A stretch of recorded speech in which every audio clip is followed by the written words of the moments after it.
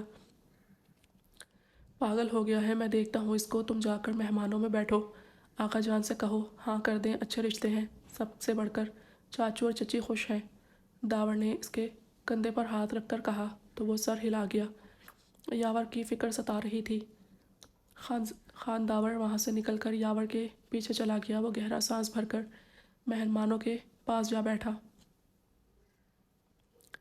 آقا جان کو سمجھا کر ہاں کروائی اور آگے کی بات طے کرنے لگے۔ خان یوسف ڈائریکٹ شادی کرنا چاہتے تھے مگر خان سوار ان کی پڑھائی کو لے کر متذبذب تھے۔ پلوہ شیخ نے کہا میں فی الحال ان کی منگنی ہونا قرار پائی تھی۔ یاور اپنے کمرے میں بند ہو چکا تھا مگر خانزادہ کو اطمینان تھا وہ کہیں گیا نہیں، یہ جانے بغیر کہ خان یاور کا جذباتی پن ان کی زندگی میں کیسا طوفان برپا کرنے والا ہے۔